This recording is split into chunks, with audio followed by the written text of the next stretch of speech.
Cámara de Comercio también entiendo que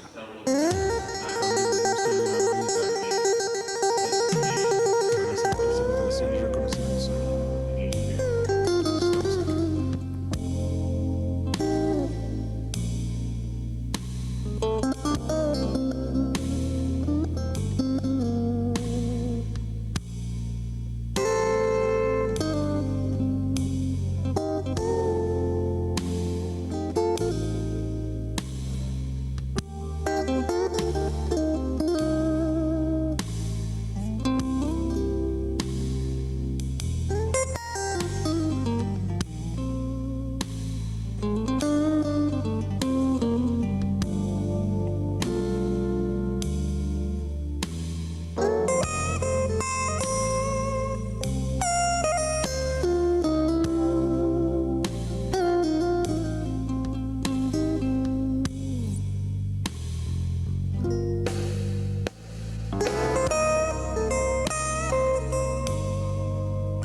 Good morning, everybody. Welcome to City Hall. Welcome to Council Chambers and to a meeting of the Los Angeles City Council for today, Friday, July 12, 2002. The City Council meets every Tuesday, Wednesday, and Friday, and meetings are open to the public. We invite you to join us. We can also be viewed live from home on your cable station, Channel 35. We can be viewed live via webcast from the city's homepage or heard via council phone.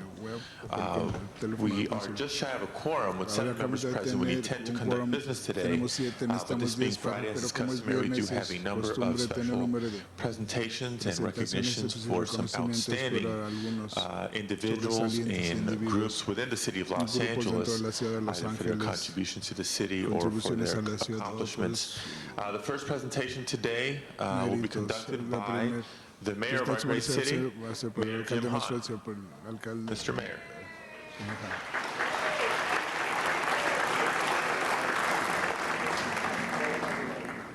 Mr. President, members of the City Presidente, miembros del Council, Consejo de la Ciudad. it's a great honor for me to be here today to congratulate the men's tennis team of Equipo de tenis University of Southern de la Universidad del California, Sur de California, who are the 2002 Del 2002 NCAA national champions. campeones de dobles.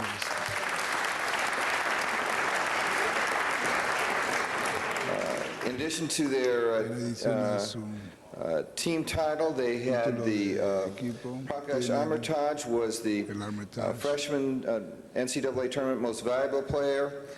Daniel Langray and Ruben Torres each were named NCAA all-tournament team. Seniors Ryan Moore, Nick Rainey, and Andrew Park were all named ITA All-American honors for 2002. This outstanding team was led by veteran coach Dick Leach, who earned the honor of ITA National Coach of the Year in his last year as USC's head coach of the tennis team. And Coach Leach has decided after 23 years to retire, and what better way to go out than as the national champion. So I'd like the members of USC tennis team who are with us here today. Some of the members of the team are already on the professional tennis tour, but the coach was glad enough to bring 4 members of the team with us today. I'd like to call them forward. Coach Lee.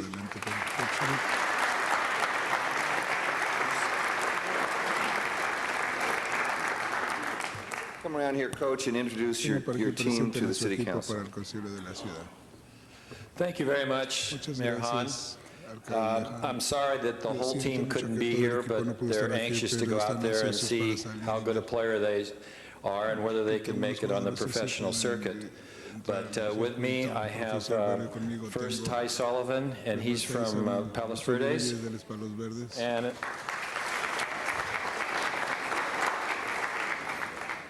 in the back from Newport Beach, Parker Collins. And the all-tournament player at number 6 singles from Cali, Colombia, Ruben Torres.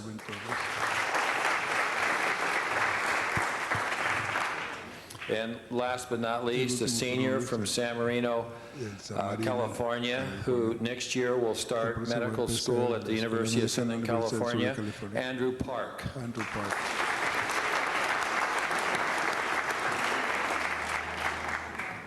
Andrew graduated with a 3.75 and is planning a career in surgery and has promised me to give me my first facelift free.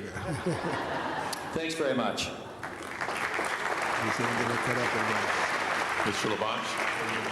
Mr. President, Mr. Mayor, and Coach, and national champions, congratulations to the University of Southern California. After Ron Butcher takes his classic picture of this great team here. Coach, I want to ask you just a few quick questions. Tell us a little about yourself. Behind every great team is a coach, and what drove you through the years? Well, my dad was a USC graduate. In fact, spent his whole life across the street at the old Hall of Records building.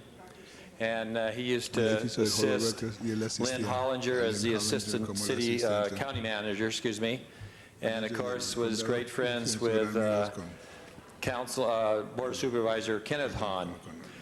I love the game of tennis. I played at USC. And I wanted to come back to my university and give back and see if I could win a national championship for my school. And it turned out I was able to win 4.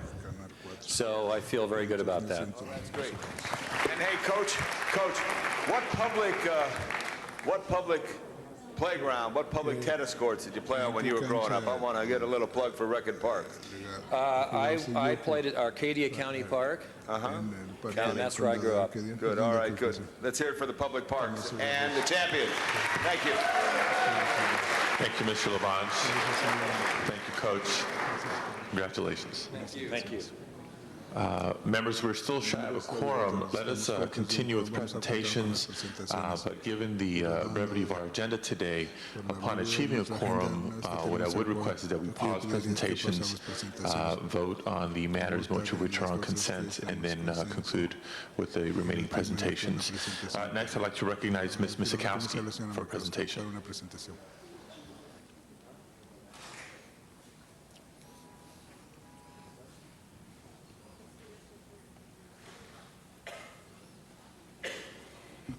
Thank you, Mr. President. I would like to have this illustrious group of people here in the front row to stand and join me. And we are going to be joined today by Deputy Chief Peggy York, Deputy Chief, who is acting chief today, David Gascon. Apparently, Chief Pomeroy is out of town, so our acting chief of police is Chief Gascon. And this wonderful group of women officers in LAPD who are brought in today so the council can receive and congratulate them for winning the grueling 120-mile running race known as Baker to Vegas, which was run this spring in Nevada. Not only did this group win the race, as they did last year, but they won by an incredible 15 minutes off of the record time. This was a 120-mile race. It was run in 15 hours, 50 minutes, and 39 seconds. As I said, 15 minutes off of the record, so they've got a real standard. Just as we did three-peat with the Lakers, I think we've got a three-peat here going in the future, so I'm sure they're charged up for next year. Members, we often recognize LAPD officers here for excellence in the line of duty, for excellence in service to the community, and for overall excellence and pride and commitment, not only to the uniform they wear, but to the community and to each other. What we see behind here today is that kind of commitment, that kind of pride, and that kind of success.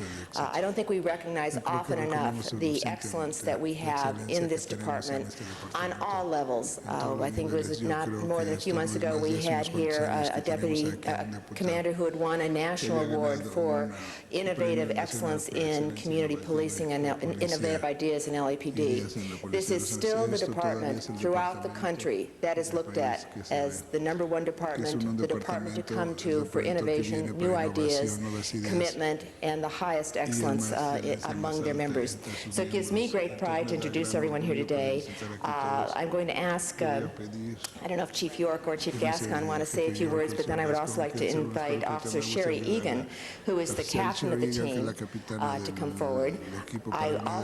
Let me just mention some of the people who are here. We will give them the resolutions individually in the back room, but we have here today, along with Officer Sherry Egan, who is the captain of the team, Officer Delilah Vizcarra, Detective Marcella Pearsall, Officer Julie Noni, Detective Maria Perez, Officer Tricia Criswell, Officer Mercedes Pena, Detective Jacqueline Landsman, Sergeant Catherine Meek, Officer Kathy Bell, Officer Julie Carpenter, Officer Felicia Bailey, Officer Marisa Frial, Officer Leslie Rogers, Officer Annette Olivas, Detective Marta Miyakawa, and Officer Jana Beard, and Officer Susanna Padilla. So let me first invite Deputy York, who's here to say a few words. Thank you very much, Councilwoman, for again acknowledging this important feat by these women. I'm very proud of these women for a whole bunch of reasons. I think first and foremost, I'm proud of them for their commitment to public service and for the great job that they do every day as members of the Los Angeles Police Department. I'm a little bit especially proud of them, I think, today, though, for this accomplishment, because it was quite a feat. Just looking at them, you can see that they're in great shape. Most of them are pretty young, and they really trained and just were so committed to winning again this year, and sure enough they did. And I believe that next year they'll win again, and we'll be here again honoring them for the same thing. Thank you all for your attention.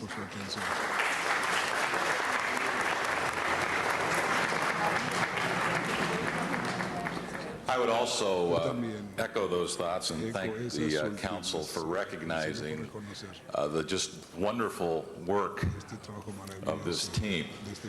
As you know, it takes an awful lot of effort. It takes a lot of personal time to prepare for such an ordeal, and they have made those sacrifices. As Chief York indicated, they are a lot younger than some of us, and they're in a lot better shape. But as the council member pointed out, the eyes of the law enforcement community often look toward Los Angeles because of our innovations and our creativity. But I should really point out that the most important reason they look towards Los Angeles is because of the quality of our people. These are outstanding police professionals, and they also happen to be great runners, and we're really proud of them. Thank you. Before we let you go, Mr. Reyes, would you say a few words? Say that rarely do we have an opportunity to acknowledge our men and women in blue for being people. And many of our communities don't have that perception. And these are the kinds of activities and accomplishments that shows everyone that you are indeed mothers, you are aunts, your cousins, your family, you're part of our community, and as athletes you are also winners. So I just want to acknowledge you for your work and let the whole world know that our men and women in blue are people, they are like us, made of flesh and blood, and they do care. And I just want to thank you for your great work. And this as an aside, I want to thank Commander York, Assistant Chief Gascon, Chief York, for helping me in a community meeting last night at Aragon. It's in Cypress Park. We've had several killings there. And the people that were there were very hurt. They're scared. And to have you there and make a presence in a small community like Cypress Park and Aragon meant a lot. And I just wanted to just publicly thank you for your support as well. Thank you so much. Mr. LaBanche. Presidente, miembros del Consejo. Mikowski, if Dennis Stein was here, he would stand up and congratulate you because he used to work with you. And then you would have an opportunity to speak from that microphone and tell us really about Dennis Stein and how a police officer he was. But he's not here, and I'm sure he sends his best. I'm proud of each and every officer in Los Angeles, but I'm especially proud of those who I've grown up with. Peggy York, Chief York, I'm very proud of you. You were the first homicide detective partner at Northeast years ago as she ascended in the ladder of service to the city of Los Angeles. So I'm always proud to see Chief York. And it's also so good to see so many who I know over the years, and I'm especially proud of traffic officers. Because of all the situations that take place in the community, traffic affects Los Angeles, and that contact that you have with the public is so important. So I want to personally congratulate you as being great city employees, great Los Angeles police officers, great athletes, and also enjoying your job and enjoying your role as great police officers in the city of Los Angeles. Thank you, and thank you, Chief Gascon. Thank you, Cindy. Ms. Gruhl. I just wanted to add my congratulations as well to all of you, and glad you're here today, and particularly highlight my new senior lead officer, Julie Carpenter in Sunland Hung area, who's here, and she's just been here a couple weeks, so anyone who's listening out there in the Sunland Hung area knows Julie's going to be out there, out and about, so just want to also, for your leadership, Commander York and Deputy Chief, so thank you so much for being here, and we support you wholeheartedly. Thank you. Mr. President, let me now call up Police Officer 3, Sherry Egan, who is the captain of the team, to say a few words from the team.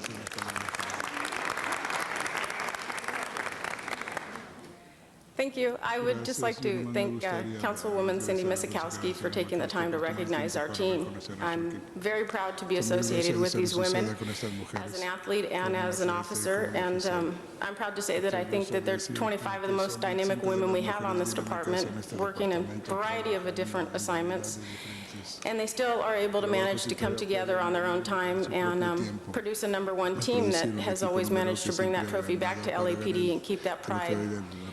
and the bragging rights where we think they belong. So thank you very much for taking the time to acknowledge us, and I'm honored to be here. Thank you, Mr. President. We'll go in the back and give each one of them their proper recognition. Thank you, Council. Thank you, Ms. Misikowski. Members, we have now achieved a quorum. I would ask the clerk to please call the roll. Galante, Garcetti, Gruel, Han, Holton, Labange, Miskowski, Pacheco, Perry, Reyes, Ridley Thomas, Weiss, Stein, Padilla, 12 members present, and quorum, Mr. President. Thank you very much, members, and as I've mentioned, let us proceed now with the agenda, taking a brief pause in presentations.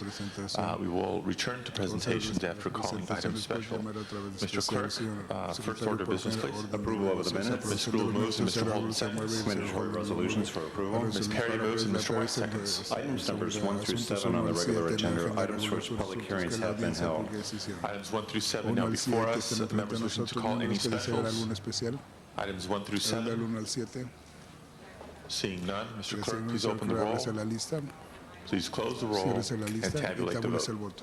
11 ayes. Those items are approved. Items 1 and 2 forthwith, please. Mr. President, items numbers 8 through 11 on the regular agenda. Items for which public hearings have not been held. Members, items 8 through 11 now before us, and I do not have requests from members of the public to be heard on these items. We shall deem the public hearings open and closed. Members wishing to call any specials, Mr. Pacheco. Mr. President, item number 10, and I do have some people walking in who would be submitting speaker cards on item number 10. So, okay, let's call item 10 special. Leaving items 8, 9, and 11. Any other specials? Seeing none, Mr. Clerk, please open the roll. Please close the roll and tabulate the vote. 11 ayes. Those are approved. Next item, please. Mr. President, you also have a special meeting agenda. Did you wish to recess the current meeting and go into the special meeting? Yes, let us recess the regular meeting, and Mr. Clerk, would you please call the roll on the special meeting? Burnson, Glanter, Garcetti, Gruel, Han, Holden, Labange, Miskowski, Pacheco, Perry, Reyes, Ridley Thomas, Weiss, Stein, and Padilla, 11 members present, and a quorum, Mr. Thank you very much. I believe we have a 4-item agenda. Yes, you do. There are 4 items. Public hearings have been held on these matters. Okay, members wishing to call any specials, items 1 through 4 of our special meeting agenda. Any specials? Ms. Gruel. I'm being told we need to hold that on the desk for a moment. We're looking for the motions from the CLA to move forward on that. They are not, Paul is not here. Is this for all 4 items? Yes, that's my understanding. All 4 items, correct, Mr. City Attorney? We need motions. Have committee reports been distributed? We met this morning, Mr. President, at 9 o'clock to finish these items to move them forthwith. So let's hold all 4 on the desk as we await reports from the committees.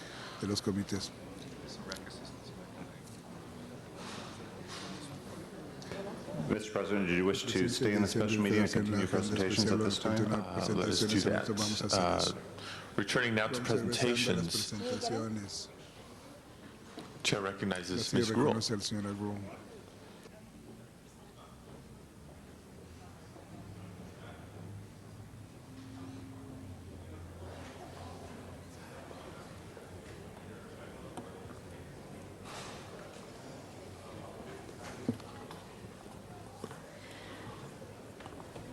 Good morning. I am pleased to have with me today representatives from the Valley Community Clinic.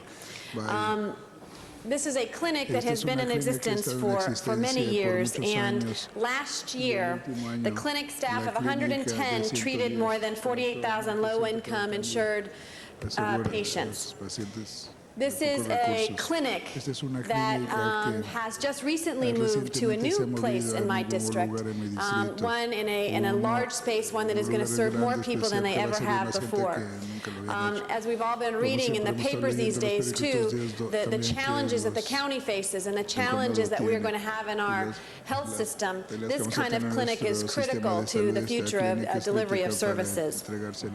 I'm here today to present 2 proclamations, one to Ann Britt, who is the CEO, and Diane Chamberlain, the COO. And these 2 ladies didn't get here just because they, by going to school to get an MBA, they did it by their commitment President. And Diane was a housewife wanting to give back to her community by volunteering at the North Hollywood Free Clinic. And Anne was interning for the North Hollywood Free Clinic counseling department when she met Diane. And it's now 23 years later, and now they run the clinic that they once volunteered for.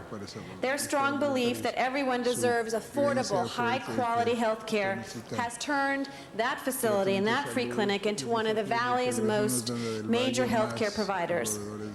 This new facility on Coldwater Canyon, North Hollywood, has allowed them to accept new patients for the first time in several years.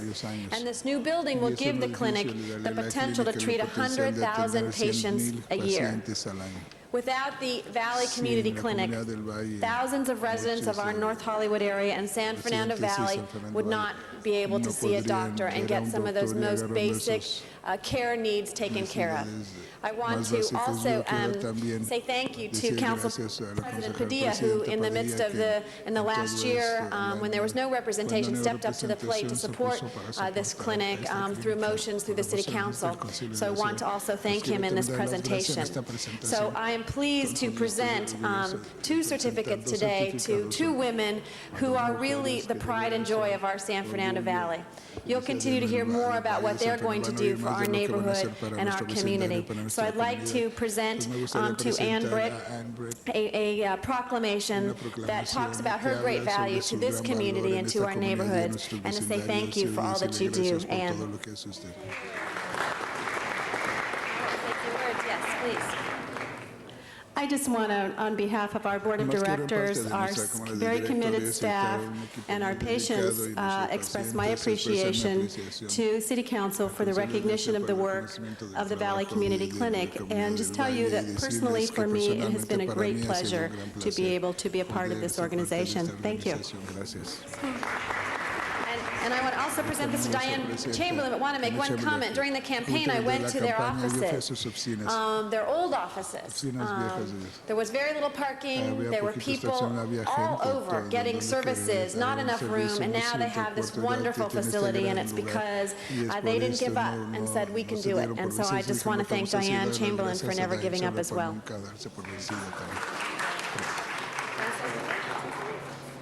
Thank you very much. On behalf of the clinic, again, we appreciate the support of the City of Los Angeles. Thank you. Thank you, Mr. President.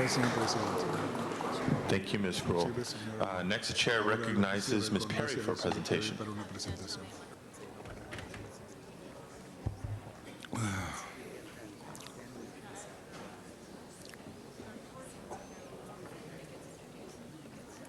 Okay, let's do Fred first.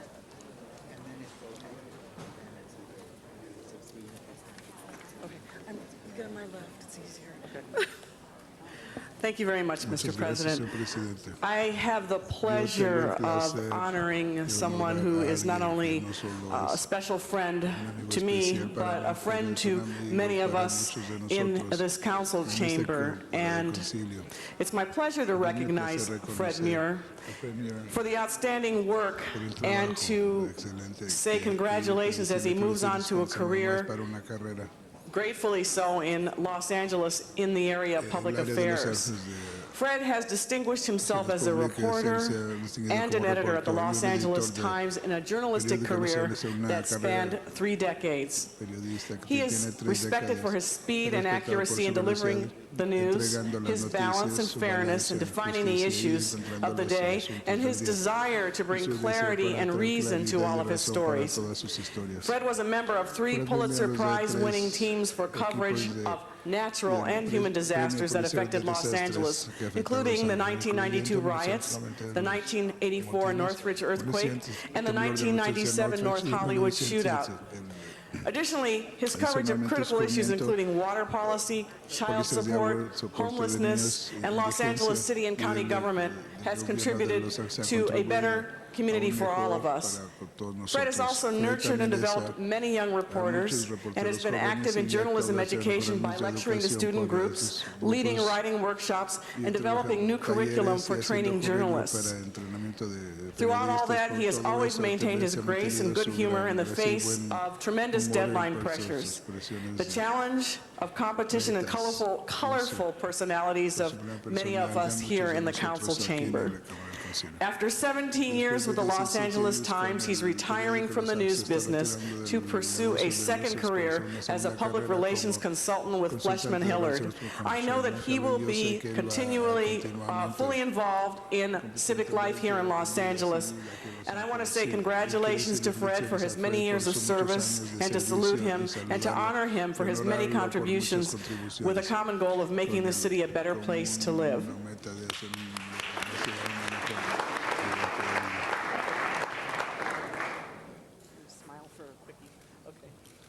Now I'd like to ask Fred to say a few words. Yeah. Thank you very much, Councilwoman Perry. Of course, around the house, she's just Jan, as in Jan's on the phone, honey. Oh, great. Council President Padilla and the rest of the members of the distinguished council, thank you so very much for this honor here today. I had a terrific career. I enjoyed every minute of it, and I wouldn't give back a day of it. But I will say that covering city council, which I did for 3 or 4 years, was really one of the highlights. And it was really a delight to work over here and be a part of it, and all your good works here in the community. When I thought about jumping into from the news business over into public relations, I had an idea in mind of what I wanted to do. And I figured if I was lucky enough to have worked for some really world-class newspapers like the LA Times and the Wall Street Journal, I wanted to work for a world-class communications firm as well, and I'm lucky enough to have been able to join Fleshman Hillard and Doug Dowie, who I've known for many years. So thank you again. Thank you. Mr. Holden. Mr. President, members, I've been in this political game for many years as a senator and staff supervisor Han, and 15 years at city council, totaling something like 30 years. But during that time, you meet a lot of people who have a pen and pad. Some of them try to threaten you and intimidate you, but very few that you ever meet who are honest or as ethical as they require you to be. And Fred, I want you to know that you are one such person. Those of us who are in the game where people kick us below the belt from time to time, you're a person who's never done that. And so it's not so much that the media is going to lose you or the LA Times. It's people who believe in integrity in government from both sides of the aisle. The Fifth Estate, we're going to lose you, and we're going to miss you. I know sometimes you've written some stories that turned my stomach, but that's okay. I know it was not your intention, it's the way you saw it at the time. And we respect you for that. Always will. I never turn my back on a guy who hits hard. Got to be able to take a punch to give a punch. And I want you to know that you've given it and you've taken it, and we appreciate you for that, the exchange. And certainly here's one guy who's going to miss you. You've always been fair. Thank you, Councilman. Thank you, Mr. Holden. Thank you very much. On my next presentation. Okay, you guys come on. Okay. We have presentation today. Ralph Plum, President and CEO, along with, I believe, Ed Avila should be joining us in just a second, and Jean-Luc. Okay, you can say his last name. Jean-Luc Shishimbi from the Congo. Thank you, Shishimbi. Okay, that wasn't too bad. Thank you. And here's Ed Avila. Here with me today is Ralph Plum. Again, he's the President and CEO of the Union Rescue Mission, and many of you know that the Union Rescue Mission is one of the nation's largest missions and has been serving the people of Los Angeles for over 111 years. It was founded in 1891 in an effort to help people in need. In 1903, the mission was at 145 North Main Street. The pretty close to the current location of City Hall. To make way for the new construction of a new City Hall, the Union Rescue Mission was then moved to 2nd and Main in 1926, earning them the name the Mission on Main Street. 2 years later, the new Los Angeles City opened its doors. Today, the Union Rescue Mission has moved to its current facility at 5th and San Pedro in last November, offering a 110-bed dorm for women, the first overnight shelter for women in the history of the mission. They provide emergency shelter for 350 women and children and 300 men and serve between 2,300 and 2,800 meals a day. The rescue mission provides other services, including a residential recovery program for men and women with children and families in order to help them reclaim their lives. This mission shares a rich historical bond with City Hall, growing side by side with our home. To commemorate this mutual history, Mr. Plum and Mr. Shishimbi have brought a beautiful piece of artwork to bring to us for our enjoyment, not only to City Hall, but to Project Restore specifically. I wanted to present this resolution today to commend them for their generosity and to celebrate this important work of art. And thank you to the Union Rescue Mission. So many, yes, I'm sorry. And for your continued dedication for helping people of Los Angeles. And now I'd like to ask Mr. Plum to say a few words. Good morning, Mr. President, members of the City Council. It has been said that the true test of a community is how it cares for its weakest members. And for 111 years, we have worked in partnership with you in serving the poor and the homeless in this community. And so it is our privilege to give something back to the community in the form of a commemorative plaque that I understand may be placed at some location in the new City Hall. It is our privilege to be working with you and serving the people of Los Angeles, and we do so with great pride and respect for our work. Thank you. I just want to thank the Union Rescue Mission. I had a chance to see this wonderful presentation they've made. I didn't know, frankly, until just before our dedication that, in fact, this location is where the Union Rescue Mission actually was located prior to their move. Thank you, and I can assure you that we will have an appropriate place for this to be hung and exhibited in City Hall.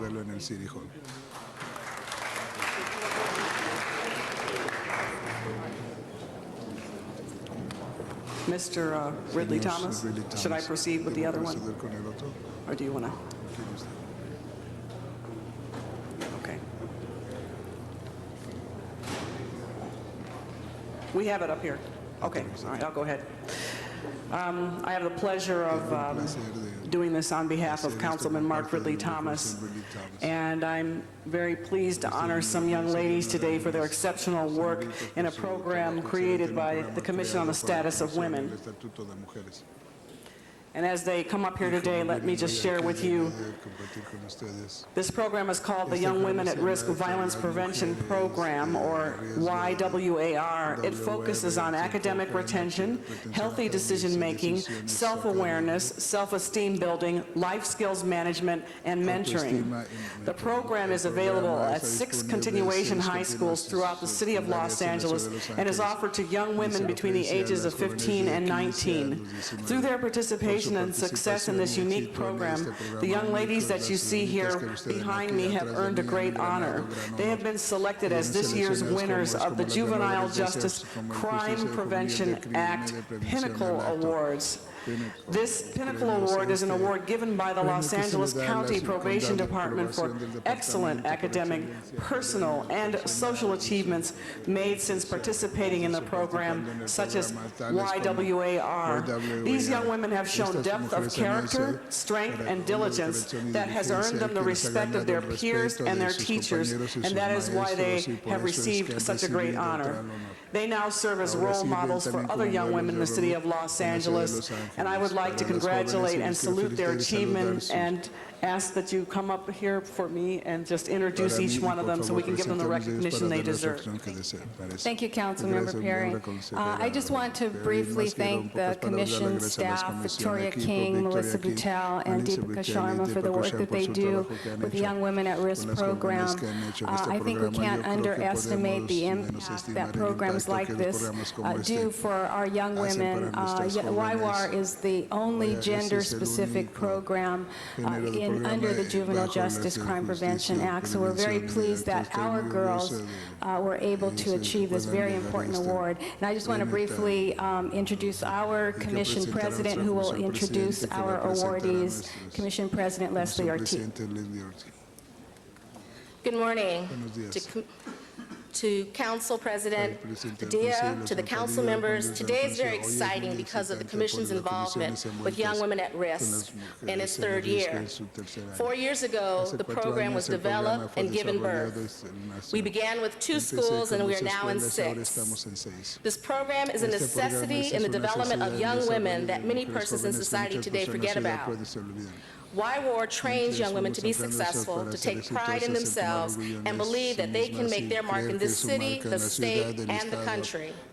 I would like to commend the staff for their continued support and hard work. And I want to thank all of the members of the City Council on behalf of my fellow commissioners, Bobby Jean Anderson, who is here, and Commissioner Gloria Medizian, for recognizing the importance of YWAR and its impact. Today, it's my pleasure to introduce 3 young women who are the recipients of the JJCPA Pinnacle Awards. There are 6 young women, but 3 are here with us today. And they're being recognized for their social, personal, and academic achievements and accomplishments since being in the YWAR program. From the 15th Councilmanic District, Rachel Hinman and Deidre Allen, and from the Sojourner Truth, from District 8, Sandra Topete. And the other young ladies are from the Georgia Patton Harbor City School. Please welcome them.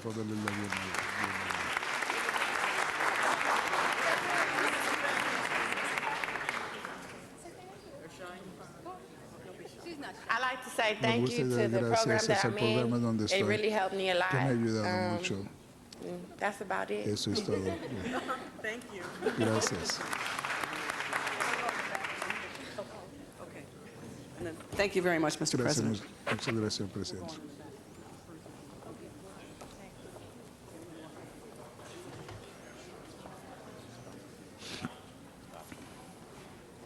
Thank you, Ms. Perry. Chair recognizes Mr. Labange.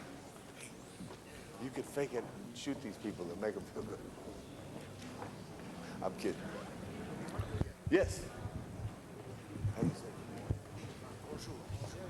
Bonjour, Mr. President and members of the Council. I have with me today those who are putting on a celebration in Los Angeles to honor the great Bastille Day, the French Independence Day. With me this morning is Jean-Luc Sobiu, our Consul General from France, huh? You like his style?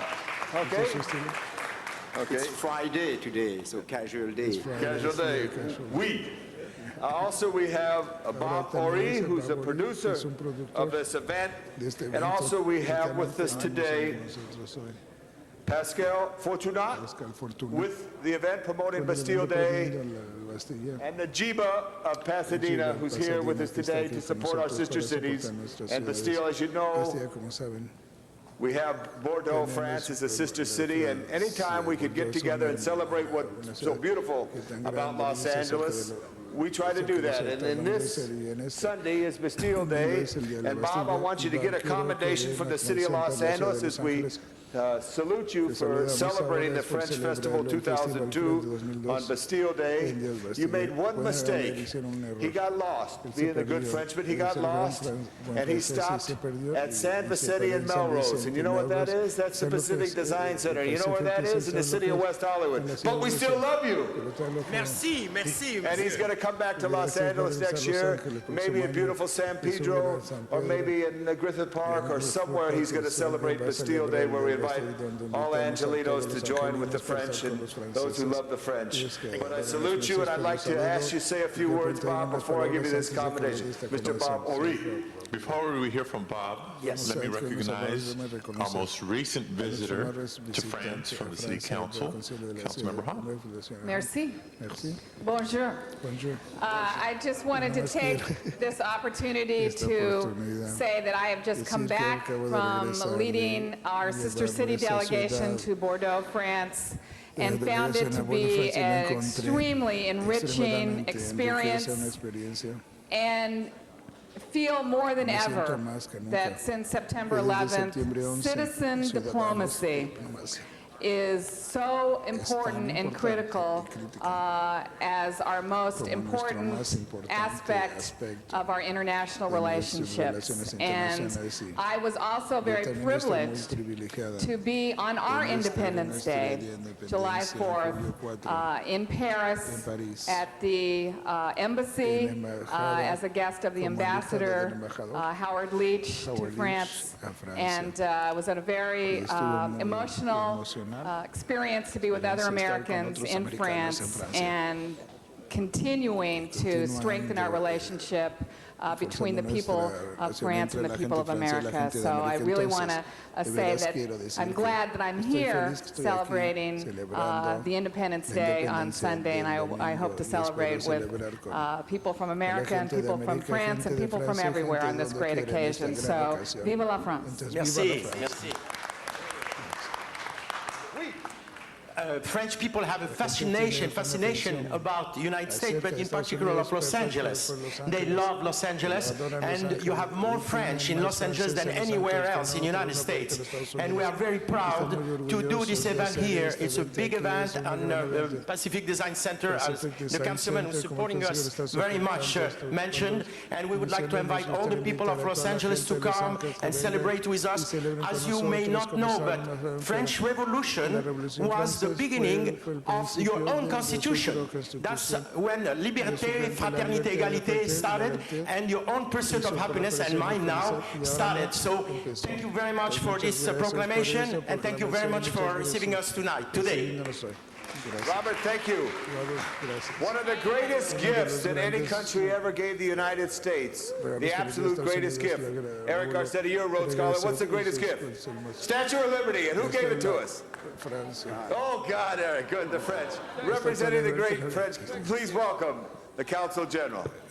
Mr. President, dear city members, I am very proud, very privileged to be here today, and we feel very honored to get this proclamation. As you know, of course, the 14th of July is for all the French people, it's a great day. It's also a great day worldwide and here in the United States, because as it was mentioned, there is a lot in common between our two revolutions, and the 4th of July and 14th of July are so close that we share the same values, and I hope that you are going to be numerous to come, in great number to come this Sunday in the Pacific Design Centers, gardens.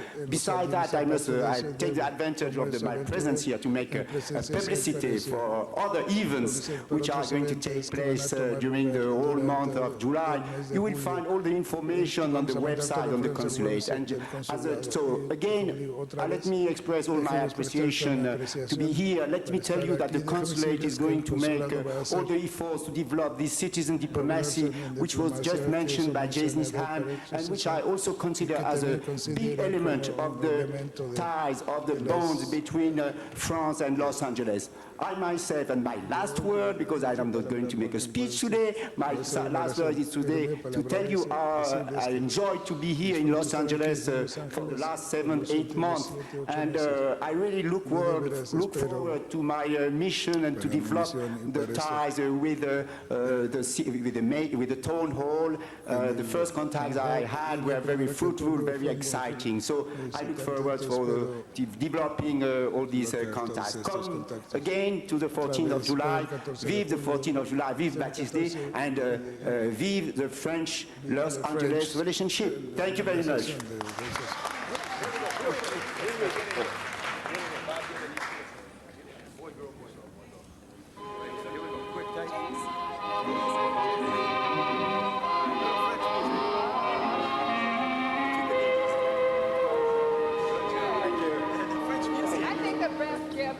yeux un peu baisser les miens, un rire qui se perd sur sa bouche. Voilà le portrait sans retouche de l'homme auquel j'appartiens. God bless the French. Dios bendiga. And they need it, as we all do. Today, we go back in time, too. As I want to thank you, Mr. President, if I can allow me, we have a very special guest from the county of Los Angeles, and the French and the great culture. This is the great history for the National History Museum of the County of Los Angeles and the Page Museum. Please welcome Jim Gibson, who's here with us this morning, the director of the Page Museum in Wilshire Boulevard. Jim, it's good to see you here. This week, we're going to celebrate the 25th anniversary of the Page Museum. And how many have been to the Page Museum lately? Good job, good job. I like that. Let's go to the Page Natural History Museum leader right there, Mark Ridley Thomas. That's good. Jim, tell us a little what's happening at the Page, and what do you have right there? Thank you, Councilman. I'm holding a replica of one of the many saber-toothed cat skulls which have been found at the Page Museum at the La Brea Tar Pits, which are world famous. The real fossils are still being excavated starting on this Sunday. Our annual dig season will begin, and to celebrate the 25th anniversary of the Page Museum at the La Brea Tar Pits, we will be having a festival that everyone in the city is invited to come to, everyone in the region, on what may be the hottest Sunday of the year.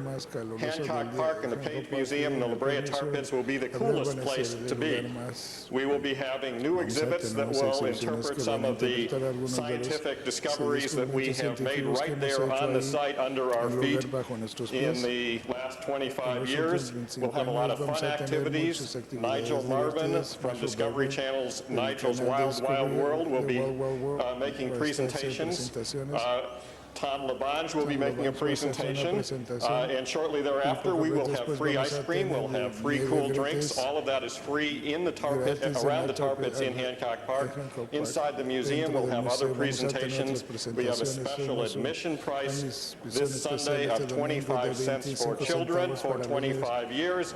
We have special parking rates, and we will be doing a lot of fun things, and we would like the entire community to be there. I'd like to take just one brief minute to thank some of our supporters for the event: Supervisor Zeb Yaroslavsky, Fox Home Video, Occidental Petroleum, La Brea Apartments, and the Miracle Mile Civic Coalition. And then lastly, I'd like to say thank you for being here amongst my friends again, and particularly in addition to the ongoing support of Councilman Labange, I'd like to thank Councilman Ridley Thomas and his deputy David Roberts, who I see here in the chambers, for all the support that they have given to our main museum in the Natural History Museum in Exposition Park, which is a great institution that should be visited many times, that tells the story of people on the earth and the effect of humans on our environment and the environment on human beings. Councilman Ridley Thomas has been a strong and long-time supporter, just as Councilman Labange has been in his various roles, of the Page Museum at the La Brea Tar Pits, which is so famous around the world. Yesterday, I was out in and around the tar pits, and we have visitors who would come specifically to Los Angeles from Brooklyn, from Germany, and from foreign parts like Canoga Park, just to come to see the La Brea Tar Pits. Oh, well, that's good, Jim. Before we let you go, Mr. Rudy Thomas. Very briefly, Mr. President, members of the council, I think it should be noted that the Page Museum continues to do good work in association with the Natural History Museum of Los Angeles County. It is, in fact, one of the most distinguished collections of artifacts from around the world, and it does a tremendous job in educating the Los Angeles region and beyond on a range of very special subjects. I suspect at some point in the near term, after the new museum is completed, if not before, the recent discoveries in Africa that give new definition to the evolution of humankind will find its way to the Los Angeles Museum of Natural History, because it will be worthy of such an exhibit. So Jim, and to Jane, and to all those who helped make it happen, we commend you on your continuing work. Thank you, Councilman. We're proud of the fact that at the Natural History Museum, we have more guided school tours than any museum in the United States. All those tours are free for school groups, and we also have thousands and thousands of school tours every year at the Page Museum. So we are proud of the service that we provide, and we're proud of being part of the City of Los Angeles as well as the County of Los Angeles. Thank you. Thank you, Mr. Willie Thomas. President. Thank you. Jim, hold on for a second after this, too. Jim, thank you very much. It's a wonderful day on. Mr. Labange, before you proceed to your next presentation, Mr. Willie Thomas. Mr. President, there are several specials that are before us, and we did have a special meeting convened. I trust that we can move to the adoption of those items as they are before us and now circulated pursuant to your request. Okay, let's let Mr. Labange finish his presentations first, and then we will take those matters up next. Here we go. Thank you, Mr. President, members of council. For a few short moments here, we're going to salute Don Forrest. As you know, Don Forrest for many years has been a member of the Los Angeles City Fire Department, and Jim Gibson from our Natural History Museum, 40 years. That's getting to be quite a commitment for all that time. And I kid you on that, Don. Did you ever work 61s out there? No, I didn't. Never did out there. But Don was born and raised in Los Angeles. He was appointed to the fire department in 1962. And he's promoted to an inspector in 1994. And for many years, he served as the key component of the United Firefighters of Los Angeles, as helping us understand the needs of firefighters throughout our city. He served as a liaison between labor, public safety, and city and state government for over 25 years, and he's been a member of the International Firefighters Association for over 35 years. As a member of UFLAC, United Firefighters of Los Angeles, Local 112, he served for over 25 years on its board and has contributed greatly and continues today as secretary of that union.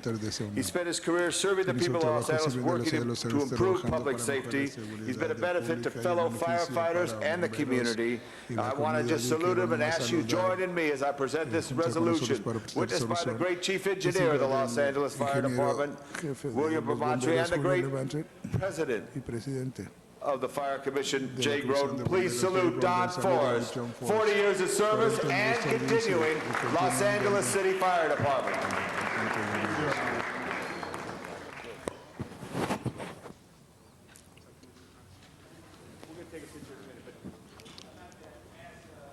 The Chief Engineer to say a few words. Good morning, and thank you, Councilman Labange. It's a pleasure to be here to recognize Don Forrest. And I was kidding him before. There were two reasons I wanted to be here. It's nice to see him in his uniform again. There was some concern whether he could get back into his uniform, and he does an excellent job.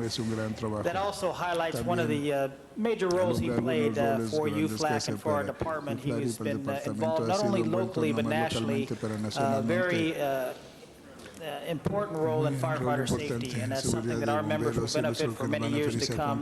And it's certainly a tribute to Don and his career, to 40 years with the department. As I tell the union members, and I'll tell Don, it must not be that bad if he sticks around for 40 years. So it's certainly a tribute to him personally and the partnership that he has with the department and with our firefighters. Don comes our Fire Commission President Jay Groden. Thank you, Council Member.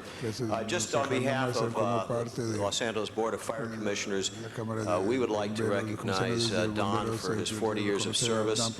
And being a new commissioner coming on a year ago, I have to say that Don, on behalf of UFLAC, has really been a very constructive element in continuing a very good collaborative relationship between labor and management, which is critical in trying to achieve the fire department's goals. And because of Don and his fellow members' good work and the good work of Chief Bermantri and the good work of the members of the City Council and the Mayor, we're pleased to say the fire department got more assets. And Don was a great part of that. So congratulations, Don, on behalf of the Board of Fire Commissioners.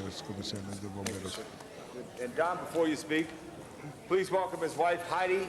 Give Heidi for 40 years of... oh, you want to say something? No, we haven't been married for 40 years. Good. I just want to say I'm very proud to be the wife of an LA City firefighter, and all the guys are doing a great job.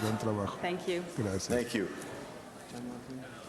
Please welcome Don Forrest, firefighter, and also great Secretary, United Firefighters, Los Angeles.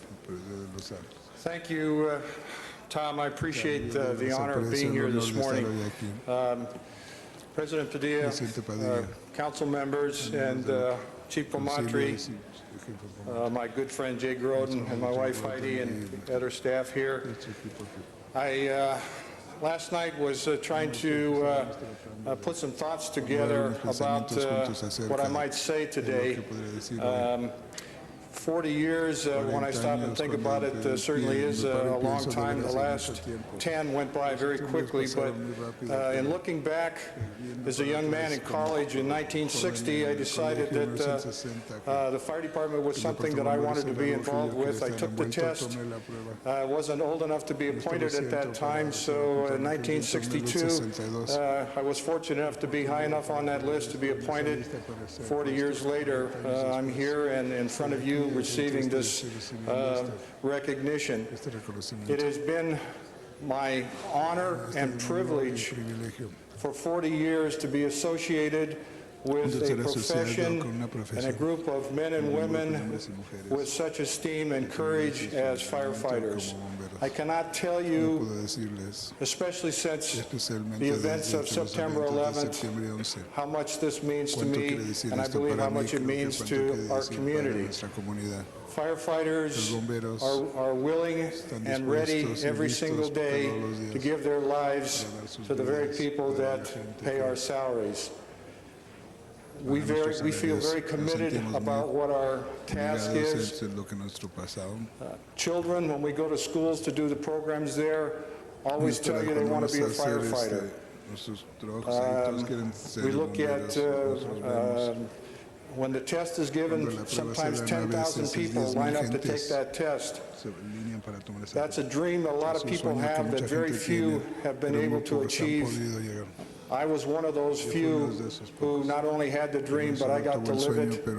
I am very proud and pleased to be here today, and I want to accept this recognition on behalf of the 343 of my brother firefighters who gave their life doing what we do here in Los Angeles. The ultimate sacrifice. I'm proud to be a member of the Los Angeles City Fire Department. I'm proud to be associated with the men and women on our job, and I thank you very much. Thank you, Mr. President and members of council.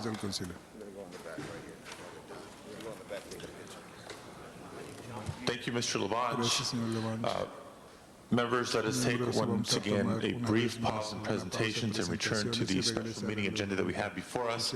The committee reports have now been circulated and do not have requests from members of the public to be heard on these items. In fact, public hearings were held previously in committee. We have them before us now, unless somebody is wishing to call any of those items special. I believe we're prepared for a vote. Mr. Clerk, please open the roll on items 1 through 4 of the special meeting agenda. Mr. President. Mr. Holden? You call the roll on a special agenda, or you call the roll on a special? We are already in a special meeting agenda. All we right, have then items I call 1 all through of 4. them special. They're all special. Each of them. Mr. Holden calls items 1, 2, 3, and 4 special? Correct.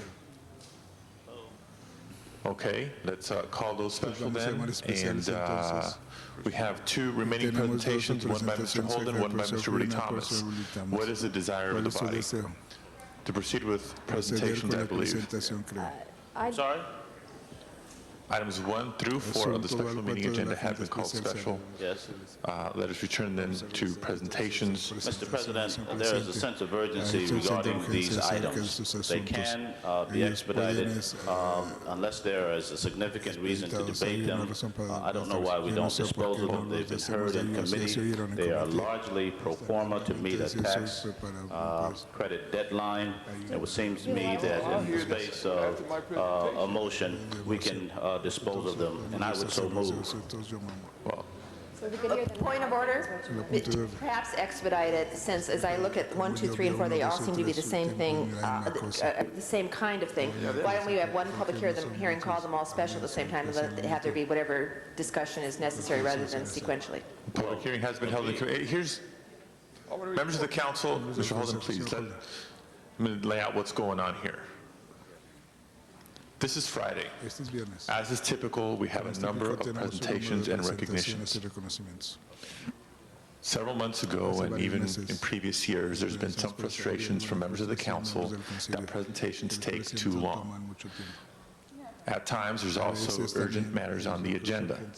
There's members who have sometimes expressed frustration about the sequence in which we take presentations. Is it based upon the order in which members requested them, or is it based on the order in which members of the council appear to the council meeting on Friday mornings? I've tried to introduce a mechanism to dispense with business as expeditiously as possible by pausing presentations and taking vote on matters that are not controversial and do not need discussion, and then to return to presentations. Every presentation is important, whether it is a member of the city family or a special resident or organization of the city of Los Angeles.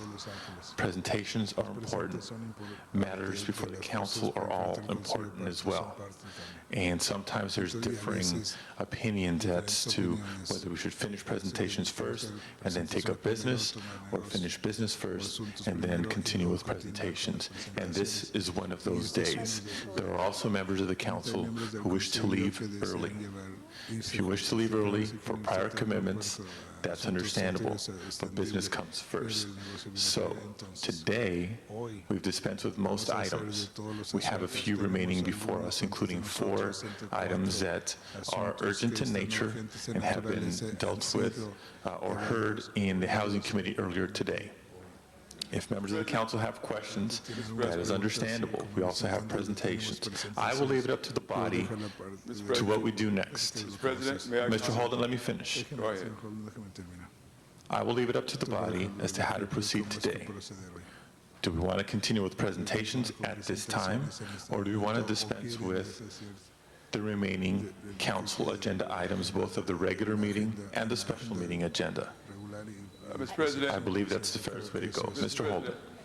We have a gentleman here who's to be honored. He's a medical doctor. By the time, all the time we spent discussing this item, he could have been in and out. And the patients, it just, we changed the rules where you went through the agenda and you concluded that, you went through the special, then you went back to presentation. Let's finish the presentation so these important people can leave and not be retain. If these items are so simple and straightforward, we can deal with them expeditiously, but I think you're wasting time now in this discussion. Then I'd like to have him go forward now. Because I'm going to ask for a report. I got to have a report. If you know. I'd like him to go now, and then the presentation. Members of the council, I will ask for a vote. Go ahead. I will ask for a vote to proceed with presentations or the matters of before the council. A yes vote will be to proceed with the matters on the agendas before us. A yes vote will be to proceed with council business. A no vote will be to return to presentations. Is that clear? Proceed. A yes vote is to deal with the matters before us. A no vote is to return to presentations next. Mr. Clerk, please open the roll. Urge I vote. Please close the roll and tabulate the vote. 10 ayes, 2 noes. Okay, so then we will continue with the agenda both of the special meeting and the regular meeting. Mr. Clerk, the next matters before us, please. Mr. President, items numbers 1 through 4 in the special meeting have been called special by Councilmember Holden. Mr. Holden. I need a staff report, Mr. President. Is the appropriate staff here on these items?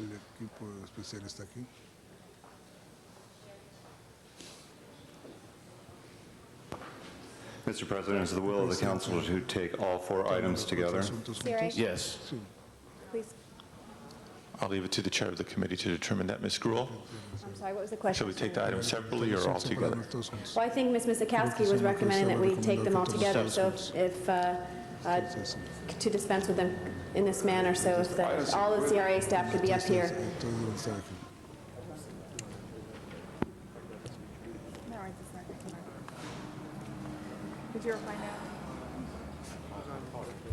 And please, go ahead. Item number 1. I'm David Riccatello, project manager with CRA. The item on the special agenda that I'm here representing on is item number 2. It's the approval of the first amended and restated disposition development agreement with FC Metropolitan Apartments. The purpose of this approval is to provide the mechanism whereby this project can be converted from an all market rate development to an 80-20 to include affordable housing units. So I don't know what you're talking about.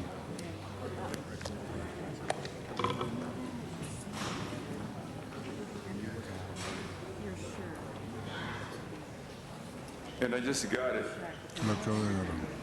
This project has a previous approval of the City Council. There is an existing disposition development agreement that was previously approved by City Council.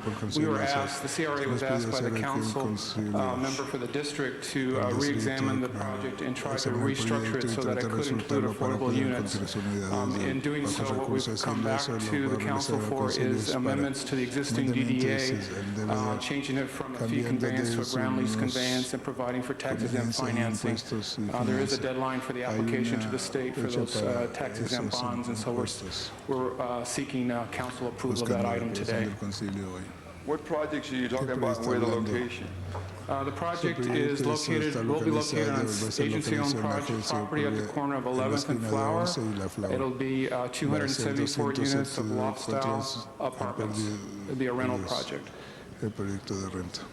This is the same project where they tried to get some exemption from the requirement to have affordable housing. This project was the final phase of a full block development. The previous phases of development of the block were the affordable components to that project.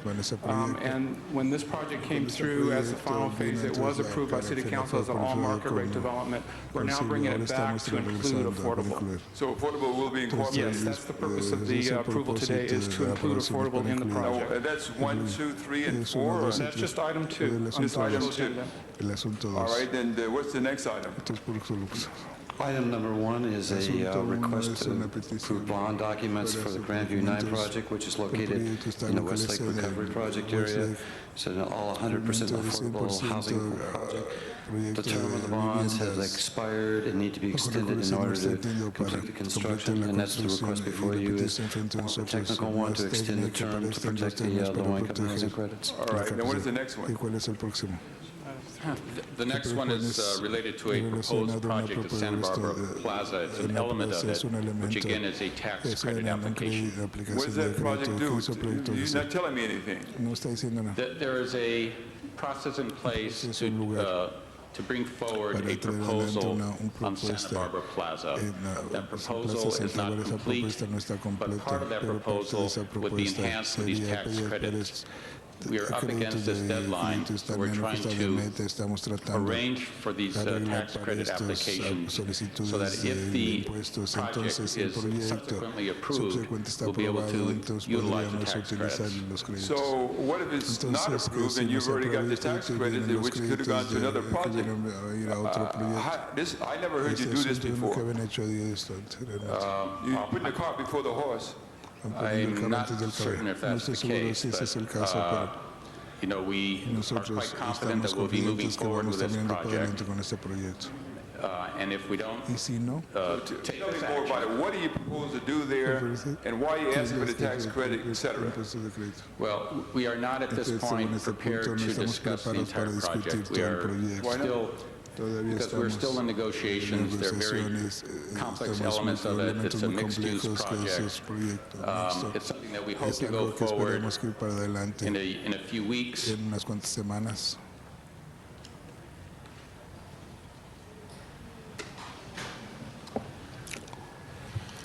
Well, you can't tell us, so it's still a negotiation, you ask for tax credits for something that you don't even know what you're going to end up with. Well, we know this element of it which relates to a senior housing project, but all of it is subject to coming back to the council, having a full review about what this project would be. When do you think it's coming back to the council? I suspect in 2 to 4 weeks. 3 a 4 semanas. And you continue negotiations until then, is what you Negociaciones said. antes. What if they fail or break ¿Qué si down? fallan así? Well, I suspect Entonces yo those espero tax que credits will esos be créditos utilized van a ser somewhere. utilizados. You can transfer tax Pueden credits if you transferir los have to. créditos de That's what- impuestos si I'm quieren. certain that they Estoy won't be seguro que no van a lost or ser misused. perdidos o mal usados. All right. Thank you, Mr. Holden. Mr. Rudy Thomas. Previous question on the entire matter, Mr. President. Previous question has been called. Mr. Clerk, would you please open the roll on the previous question? La pregunta anterior. Please close the roll Cierres la and lista tabulate the y vote. tabúlese el voto. 12 ayes. Okay, that does end discussion on all 4 items. I believe we're ready for a vote. Mr. Clerk, we have the motions before us. Please open the roll. Please close the roll and tabulate the vote. 12 ayes. Those are approved. Forthwith, please, on items 1 through 4 of the special meeting agenda. This concludes the special meeting. Let us now adjourn the special meeting and return to the regular meeting agenda. We have one item remaining before us, called special by Mr. Pacheco. Mr. President, I asked for a short 5-minute public comment period. I believe you have some cards, speaker cards, and I asked that they be called first. Okay, let's proceed then with the 5-minute public hearing. I will call all the names and ask the members of the public to please come forward. At this time, the council calls Fernando Point of order, Mr. Carrillo, Point of order. Jose Luis Echeverri, and Dr. Elias Ramos. Yes, Mr. Holden. That was the reason why I raised the question before. You know, you still have some very important people sitting in the audience. I wonder if Mr. Pacheco would reconsider for the purpose of at least letting us finish the presentation so the doctor can go back to his practicing medicine where he's needed right now. Mr. Holden, that is why we had the discussion and a vote as to whether or not to complete the agenda. Consider for that purpose. He can say yes or no. Okay, Mr. Carrillo, followed by Jose Luis Echeverri and Dr. Elias Ramos. Thank you, Mr. President. Señor presidente, Members of the Council. miembros del Consejo. Well, as a Venezuelan, Yo como my name is venezolano, Fernando mi nombre es Carrillo. Fernando Carrillo. I'm a Latin actor, Soy un actor Venezuelan, venezolano. and well, trying to break into this difficult market as an actor, as a professional. But I have chosen the beautiful city of Los Angeles with the best weather in the world to live, as many other Latinos. And we would just like to ask council members, Mr. Nick Pacheco, who has made this possible, to support us in the motion of our park, commemorating one of the biggest world leaders in the world's history, Simón Bolívar. So it would be a place for all of us to celebrate, to commemorate, and to feel better represented as Latinos in the city of Los Angeles. Simón Bolívar not only liberated 5 countries, but had a big dream, which was to form La Gran Colombia. And that was a dream that, well, we can only make happen and make a reality if we all come together as Latinos in this beautiful city of Los Angeles. So, Mr. President, council members, please support us in our motion, and God bless you all. Thank you very much. Thank you. Mr. Echeverri. Thank you. Gracias. Mr. President, Señor Alex Padilla and city members, miembros de la ciudad. special guests, ladies, gentlemen, friends. My name is Jose Luis Echeverri. I was born in Colombia, South America. Now I'm a United States citizen. And it is with pride and honor that I stand here in front of you representing not only the Warner Company, entertainment company that I work with, but also representing the voices of so many thousands of South American people that live in the city of Los Angeles, Colombia, Venezuela, Peru, Ecuador, Bolivia, and Panama. We all represent it. We do respect, all of us, we do respect the heritage of the American people. We know and respect George Washington. Our dream is to be able to share with our children, with our family, with the friends, with visitors, a place where we can go and say, this is the statue of Simón Bolívar, the father of our country. That's our heritage. We just want in each a place in the city where we can go and do that. Representing in a way, the Bolivar Society in Colombia, and talking to the president of that society, Dr. Virgilio Olano. 5 months ago, I talked to him about this idea without knowing that Luis Medina, Marta Montoya, and the group were working on this project already. And he said to me, Jose, did you and your people get decide in Los Angeles to have the statue of Simón Bolívar? We, the Bolivar Society in Colombia and South America, will give you the statue. So the statue is ready to be built, to be put up here in Los Angeles. Now we need all of you to help us reach that dream. Thank you very much. Just want to advise you do have 2 minutes left on the public hearing. Dr. Elias Ramos, followed by Marta Montoya and Ricardo Moreno. Mr. Pacheco, President of the Council, members of the City Council, on behalf of the members of the Latino community who represent people from many countries of Latin America, we would like to express our gratitude for the opportunity you have given to us to speak in support of the motion to open a public park or build a monument in honor of Simón Bolívar. In the document that we provide to you, we discuss the historical importance of Simón Bolívar and the reasons why you should consider to honor him. Proclaim Libertador or Liberator by his own people, Bolívar was a world-renowned figure of his day. His prophetic vision of hemispheric solidarity lives today, and his political thinking serves democracy in contemporary Latin America. Simón Bolívar has no parallel among the leaders of his time. As a military leader, he accomplished the liberation of Bolivia, Colombia, Ecuador, Peru, Venezuela, and Panama. As a political leader, his political thoughts and plans of government form the basis of contemporary Latin American political thought.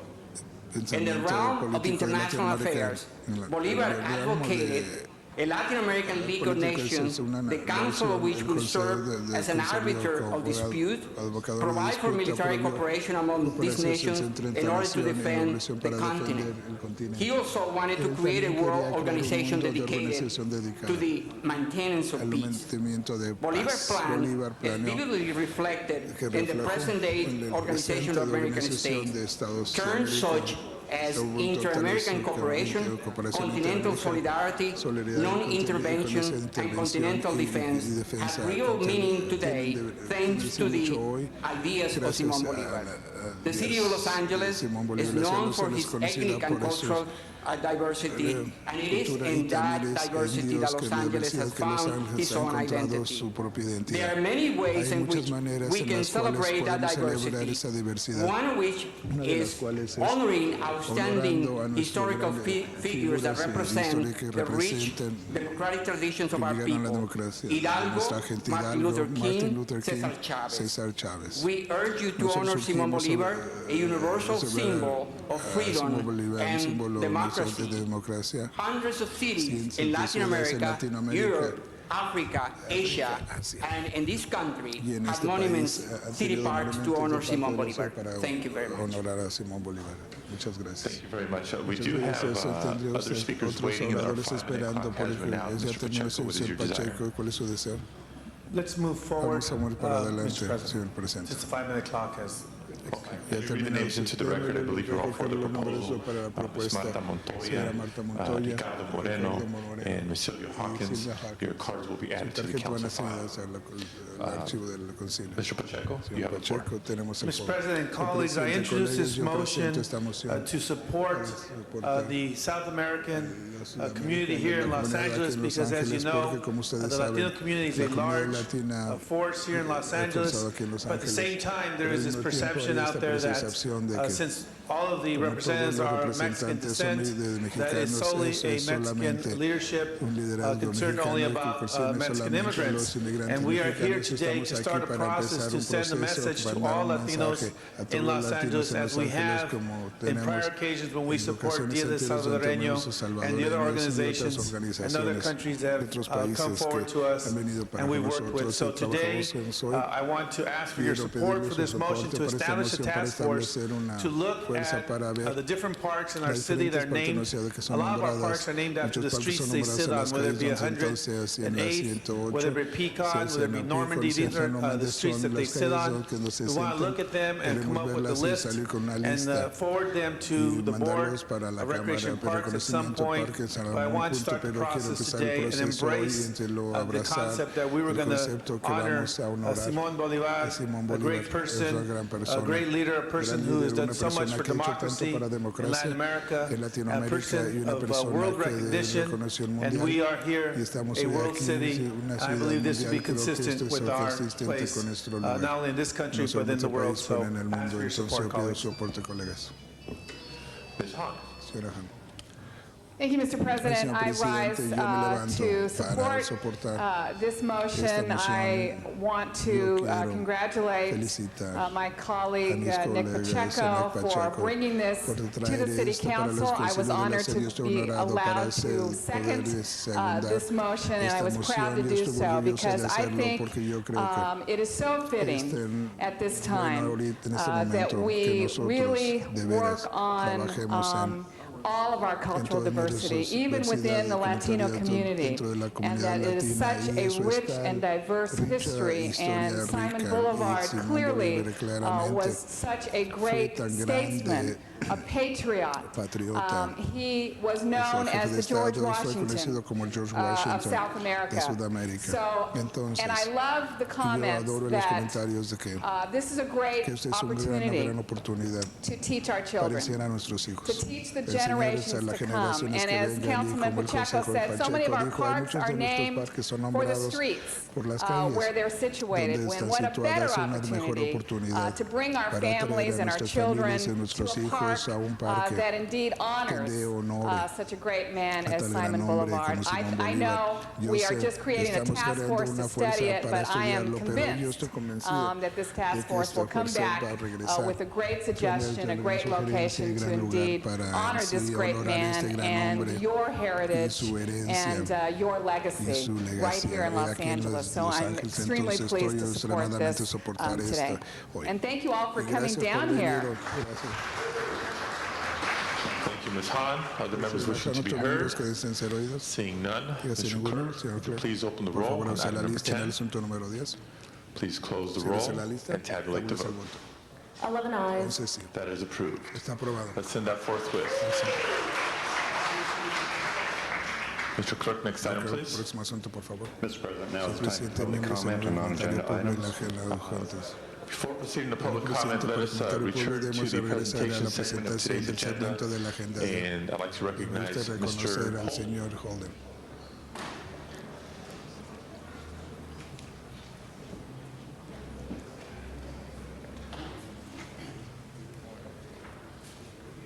Good morning, good afternoon. Buenas tardes. Almost. Casi. I mean, I'm just going to say publicly what I think was happening this morning in terms of detaining these special guests. It's been probably rather unfair. Yeah, I know you have a busy schedule, but some people took advantage of the rules to enforce their own will. Well, Dr. Singleton and Mr. Gary Smith and the baseball player, you youngsters here, come and stand around us also. I know you could have been in school, but you know, when you don't know how politics is, but I can take the time and tell you how they do it sometime around here. But certainly, Mr. President, members, it gives me great pleasure and certainly an honor to introduce to you presentarles two a gentlemen ustedes dos caballeros. who have hit a major home run in recent weeks. What they have done is beyond generous. They have restored the trust and enthusiasm of some youngsters who had the wind knocked out of their trust a couple of months ago. Sometime during the night of May 3rd, burglars broke into a storage annex at Rancho Cienega Park and stole the newly purchased uniforms for the youth baseball program at the park. And they, by the way, these youth come from the 8th district also. Too bad Mr. Thomas didn't hang around to listen to that. This cruel and cowardly act prevented the youngsters from participating in the opening days of their season. The uniforms were really special because they were a replica of the old Negro League uniforms. The youngsters and their parents had held bake sales, car washes, anything they could do to purchase the uniforms and equipment for the season. This was a terrible blow for the kids who range in age from 5 to 15. The story was reported in various newspaper outlets, and that when these two gentlemen came forward, Dr. Michael Singleton and Mr. Gary Smith wanted to help the children. They paid for the uniforms for the youngsters. This is the highest level of generosity and civic participation. And I want to just read off what we have here. In the area of human life, the honor rewards fall to those who show that good quality in action. No recognition from the city of Los Angeles is adequate to thank you for your generosity in replacing these uniforms and supplying for the Rancho Cienega Recreation Center the baseball program.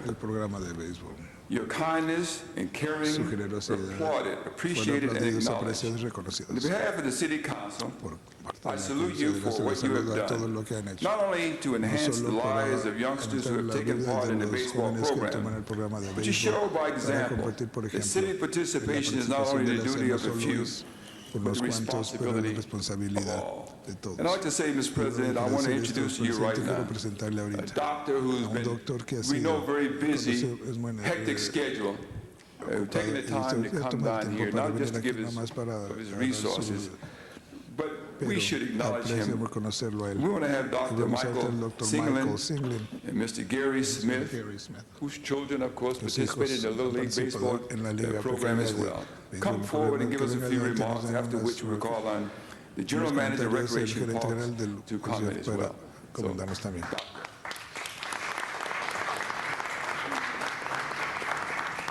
thank you, Councilman. This is more than we expected. To quote an old expression that was popular 30 years ago, baseball has been very, very good to me. I have 4 grown sons, 2 of whom got scholarships to college on their pitching. My wife was the president of the Murphy Ranch Little League in Whittier in my 30 years of active orthopedic surgery practice. And when I saw the broken, it was on one of the major channels, when I saw that they'd broken in and stolen these kids' uniforms, my heart went out to them, and I wanted the chance to give back to baseball what baseball has given me, plus share with the people who can certainly use it. And my friend Gary Smith, my business partner of 25 years, immediately signed on, and thank you very much.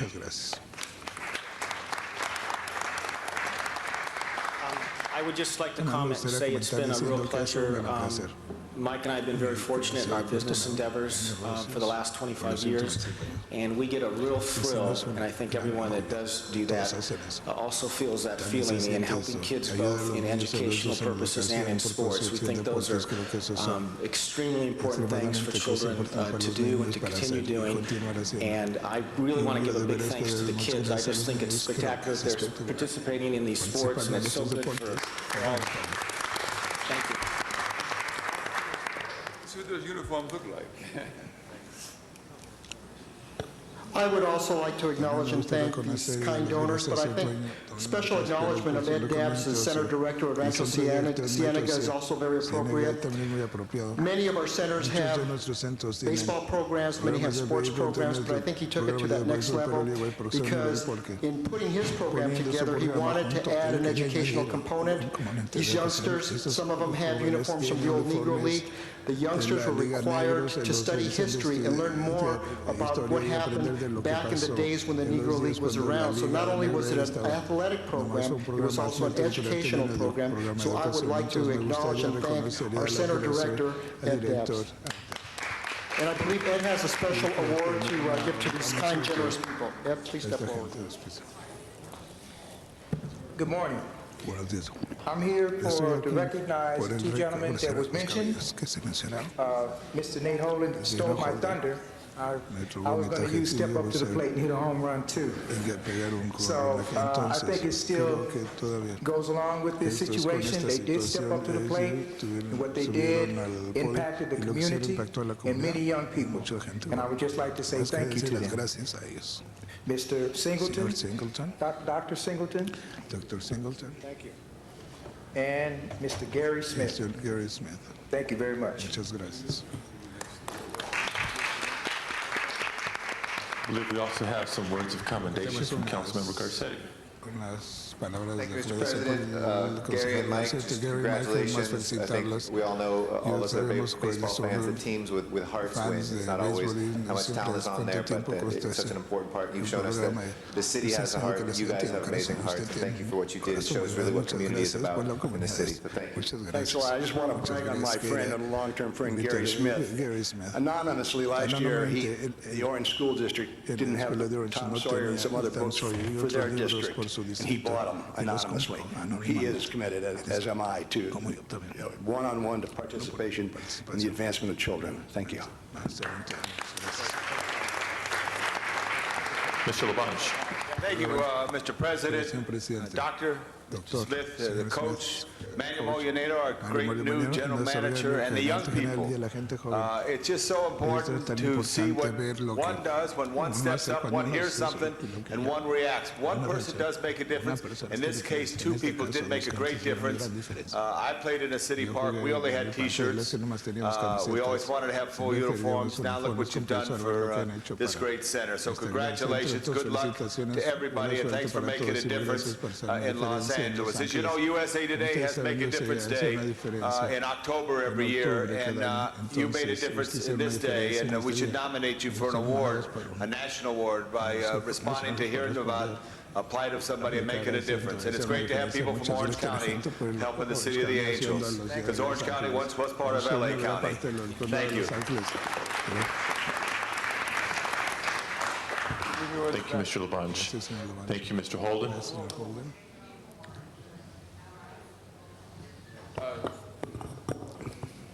Thank you, Mr. President. Thank you, Mr.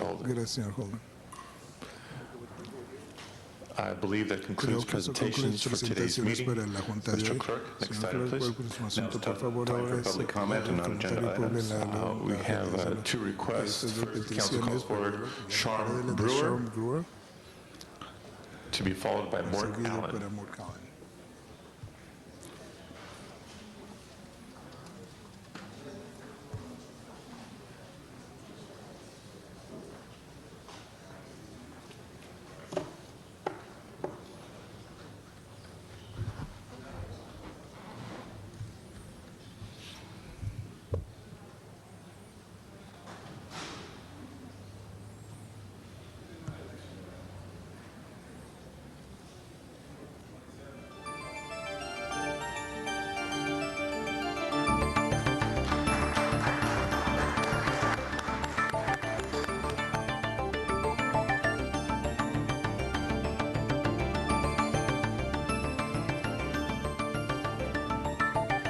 Sean Brewer.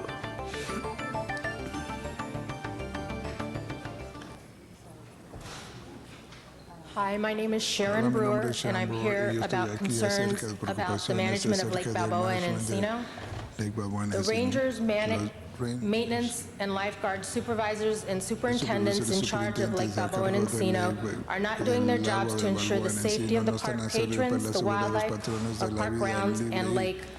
This is not acceptable. Some examples, the ducks and wildlife. The public are allowed to kick, chase, throw things at, yell, and scream at the wildlife. Dogs are allowed both off-leash and on-leash to chase the ducks. I witnessed a dog off-leash with a mallard in its mouth right by the lifeguard hut. The lifeguards did nothing. The wildlife has no place to get away from this abuse except in the water. We need signs and enforcement telling public not to disturb the wildlife. They need their own space to escape. Water quality and fishing. Fish and Game has not stocked the lake for over 4 years, so they don't check for fishing licenses because of the quality of the water. There's no aeration or circulation of the water. Signs around the park say, reclaimed water, do not drink. Reclaimed water, do not swim or wade. But people are allowed to catch and remove the fish that live, swim, and drink the lake water. Hooks and line are left around the lake and are dangerous to the wildlife, public, and dogs. I started picking up fishing line and hooks last June and throwing them in the trash. I started saving them in August, and I have collected over 300 hooks and lines. If I may ask you to conclude, please. Okay. The park needs to take responsibility for picking up this line and stuff. I also want to discuss the 4th of July that was at Lake Balboa, where the council waived the $47,091 fee. People came to the park ready to use it. They found out that the park was closed. There were reunions that were scheduled, hundreds of people that were going to be there that were turned away because they couldn't use it. The gates were supposed to open at 12:30. They didn't open until 3 o'clock. You couldn't take even water bottles in. Once you got in, you couldn't come back out.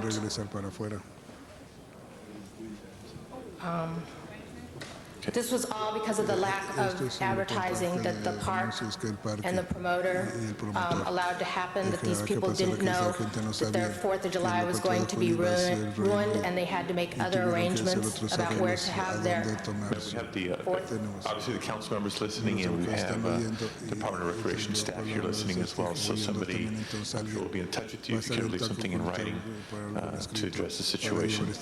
I want to call forward Mr. Morton Allen.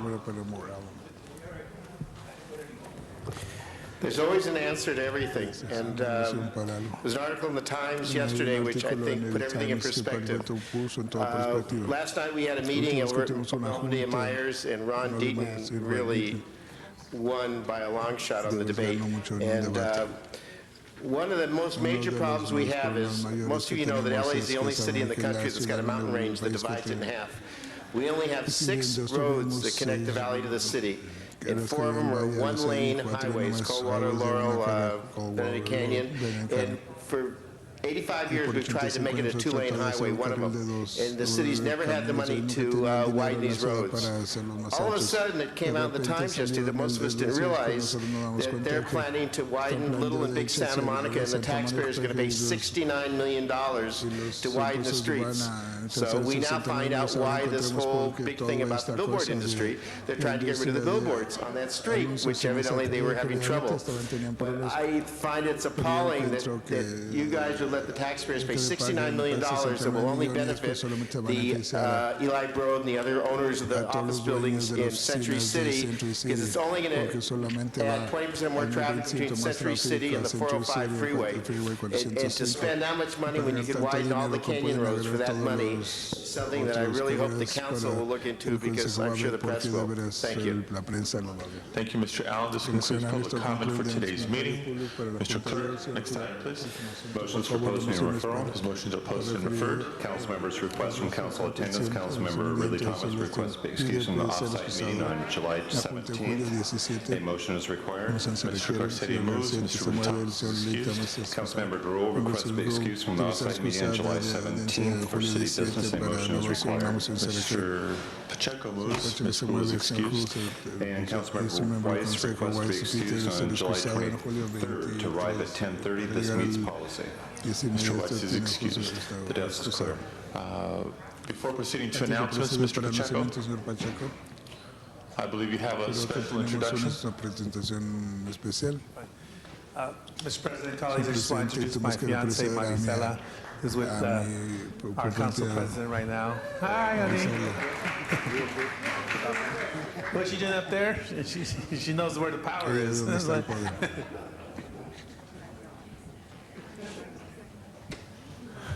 Are there any announcements? Mr. Garcetti, then Mr. Holt. Colleagues, members of the public who are watching this weekend is the world-famous Lotus Festival in Echo Park. It celebrates the heritage of Asian Pacific Islander community here in Los Angeles, but tons of great food, culture, rides, occasional dragon boat race between council member offices, but lots of good entertainment, so we really want people to come down to the Echo Park Lake both on Saturday and Sunday to experience Lotus Festival, and stay on Saturday night in Silver Lake if you're interested in seeing the Queen of Silver Lake pageant. It's mostly drag queens, but a great pageant. Its second year. It's going to be in the parking lot of the CalFed building on Silver Lake Boulevard, just up from Glendale.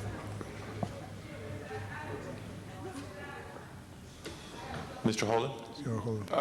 President, members, we had the other day, Tony, City Attorney's Office handed out a little flyer. And he says that in the afternoon with Congressman Henry A. Waxman, and it's going to be Sunday, August 4th. It's not too early ever to make this announcement. From 2 to 5 p.m. at the home of Bennett Ramberg, 9548 Sawyer Street, Los Angeles, California. The primary focus is, can we achieve peace in the Middle East? Now, we all know about Henry Waxman. He's a great congressman. He's represented us well. And he's very much in touch and in tune with what's happening there. And so I encourage you to go out and hear what he has to say. Mr. President, members also that on Wednesday, the 17th, there's going to be a official council meeting at 7 o'clock in my district at the Baldwin Hills Recreation Center. All are invited to attend. So we look forward to seeing you there, and refreshments and all. Thank you, Mr. Holden. Look forward to Wednesday's council meeting. Other announcements? Any other announcements? If not, please rise for adjourning motions.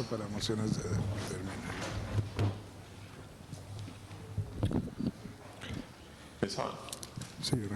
Thank you, Mr. President, members of the council. I have three today, and this person passed away on June 6th, but I understand that we have not officially adjourned in his memory, and so I request that we adjourn today in the memory of Mr. George Graziadio. Is that true that we have not adjourned in his memory? He was the co-founder of Imperial Bank and a generous benefactor to many charities and universities. The one I'm most aware of is Pepperdine University, who named their School of Business the Graziadio School of Business and Management. George was a tireless entrepreneur, banker, community sponsor who lived by his motto, TNT, today, not tomorrow. He was often quoted as saying that he was constantly driven to do more and to do always to do it better. He believed that if better was possible, then good was not enough. He was past president and founding director of the Torrance Memorial Medical Center Healthcare Foundation, where the Radiology Center is now named the Graziadio Radiology Center in 1996. Again, the George Graziadio School of Business and Management, Pepperdine University renamed that school after his contribution, which was the largest business school endowment in America at the time. He survived by his wife of 59 years, Reva. George and Reva both lived in the harbor area on the peninsula, survived by 2 daughters, 1 son, 9 grandchildren, and 6 great-grandchildren. The Los Angeles community has truly lost a great leader and a great philanthropist. George Graziadio will truly be missed. My second one, I ask Mr. President and colleagues that we adjourn today in the memory of volleyball Olympian and UCLA All-American Kirk Kilgore, who died Wednesday in Denver. Kirk, who had been in poor health for the last year, was 54. After attending UCLA, he lived in Los Angeles for many years. As a Bruin, Kirk was a member of the school's first ever NCAA championship team, winning in both 1970 and 1971. He played on the U.S. Olympic volleyball team in 1977. On January 8th in 1976, he survived a life-altering injury. While training with the Italian national football team, he bruised his spinal cord in an accident and remained a quadriplegic for the rest of his life. But after his injury, he decided to make the most of his life, and he became a volleyball coach, a sports broadcaster, an actor, a writer, a producer, and perhaps most importantly, an advocate for the disabled and a motivational speaker. Among his most special awards and honors was the Presidential Letter of Merit and recognition from the California State Senate for his lifelong dedication to individuals with developmental disabilities. When once asked about his advocacy endeavors, he responded, "I could feel sorry for myself, or I could do something positive with my life. I have left any feelings of self-pity behind me." He's survived by his mother, Bonnie, and a sister, Karen. My last one, I asked that, we just heard about this morning, that we adjourn the memory of Miss Essie Cross, who was a dedicated city employee for 25 years. She just passed away on Tuesday after a lengthy illness. She started her service with the city in the Community Development Department and gave 17 outstanding years as secretary to our housing department. She is survived by her mother, her father, her stepmother, and her sisters and brothers, and several nieces and nephews. Her passing is a great loss to her family, and she will surely be missed by her city friends and colleagues. She was a resident of the city of Carson, and her services will be held next Wednesday, July 17th, 10 a.m. at the Greater Ebenezer Baptist Church, 5300 Danker Avenue in Los Angeles. It's always sad to lose one of our city family members. Mr. Holden. Mr. President, members, we just lost Lenora C. Tolan. She was 90 years old at the time of her passing. Ms. Tolan was a retired music teacher in Los Angeles Unified School District. She taught 31 years, 49th Street School. She was raised in Los Angeles and graduated in 1938 class at Roosevelt High. She was one of the first African American students to integrate the University of Redland. Ms. Tolan was active in the Angeles Mesa Presbyterian Church, survived by two sons, John and Charles Salisbury. Also, Mr. President, members, sad to announce that Kenneth Alvin Spaulding passed away July 1st this year, was 63 years old, very young, by my standard. In 1994, Kenny was diagnosed with acute leukemia, which he fought to survive. Kenny Spaulding's career in show business. He started off as an accomplished stuntman and a stunt double for Bill Cosby in the hit series I Spy. He helped produce the Nancy Wilson Show. His last film was Return of the Pink Panther for Blake Edwards. Kenny also became the CEO, publisher, and editor of Children's Entertainment Guide, a children's newspaper. He's survived by his daughter, Sasha, brother, Robert, and Charles, sister Nolan, and a host of family and friends. Any others? Mr. Pacheco. Mr. President, before I move on to my adjourning motion, I just wanted to follow up on Ms. Hahn's adjourning motion for George Grasadillo. He was a great supporter of the Italian Hall. El Pueblo was the first, and we hope there to be many more contributors, but the first to give us a $50,000 donation to the restoration of Italian Hall, and I just wanted to join in and be a co-presenter on that adjourning motion. Also, Mr. President, colleagues, asked that we adjourn in memory of Bob Cardoza, passed away on July 6, 2002. It was a sudden, unexpected passing after an operation on his back.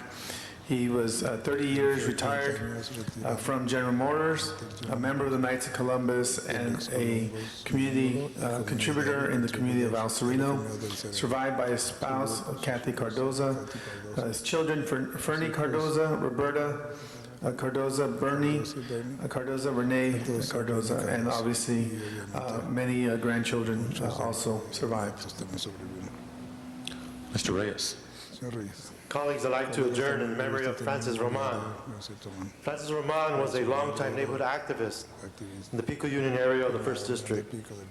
As director of the Pico Union Teen Post for 30 years, Francis always demonstrated her commitment to the children of the neighborhood by providing them a safe and cultivating location to learn, play, and grow. Rarely do you find a person that can truly see an entire neighborhood as one living organism, but Francis did. Every person that needed assistance and every street that needed some cleanup was a priority for Francis. The neighborhood and his children was her life. Operating out of a tiny storefront on Venice Boulevard, the Pico Union Teen Post provided child care, after-school care, and a safe haven for local youth. Organizations with 10 times more space did less than what Francis did with a one-room facility. For the last 10 years, Francis took it upon herself to clean up Venice Boulevard of graffiti and litter without a single penny from the city. As a result, Venice Boulevard always looked clean. The only assistance she requested from the city was that the city pick up trash bags that her volunteers left. Even at that time, the city was reluctant. Francis will be severely missed by every community leader, parent, merchant, and especially every child in Pico Union. 10 years ago when I met her, it was amazing to me how much she was up against, but was very touching to see all the children who were around her that supported her. Francis left a legacy that we'll never forget. God bless Francis. Thank you, Mr. Reyes. Colleagues, I do have two additional tributes. First, a request that we adjourn in memory of Jean Ruff Olin, who is a City of San Fernando native and passed away Monday, July 8th at Holy Cross Hospital at the age of 76. She was a real estate broker who established Rocking Horse Realty in 1975 and has grown to be a real estate company that serves the entire Northeast Valley very, very successfully. She was a member of various community organizations, including the San Fernando Community Hospital Board, the Junior Women's Club, the Rotary Club, and numerous PTAs. Asked that we adjourn in her memory. And members also regret to inform us of the passing of Mr. Jesus Lizarraga, a young man of 24 years old from Arleta, who passed away Sunday, June 30th in a small plane crash in the community of Carpinteria, just north of here. Mr. Lizarraga was an accomplished musician and an award-winning member of the San Fernando High School Band throughout his high school career. He graduated high school recently in 1995, and as much as he loved music, he also loved flying and was hoping to become a pilot one day. He had earned his private license and was working towards his commercial license. He is survived by his parents, his sister, and his brother. And the community will miss him. I ask that we adjourn in his memory as well. Mr. Labange. Members of council, I wanted us to recall and adjourn in memory of a Los Angeles airport employee, the chief of the Ontario section of the airport police, John W. Bangs, who had a 20-year career with the Los Angeles Police Department. And for 12 years, he served out at LAX. And the last decade, he was the chief of the Ontario Police. I'm told that he was an absolutely wonderful family man. He was 62 years old, called long before his time, had a wonderful wife named Donna, with two sons and a daughter, and he'll be sorely missed. He was an inspiration to those who he supervised in the role that he had as chief of the Los Angeles Airport Police at Ontario Airport, World Airports, LA. Thank you, Mr. Labange. Other final tributes? Mr. Clerk, please call the roll.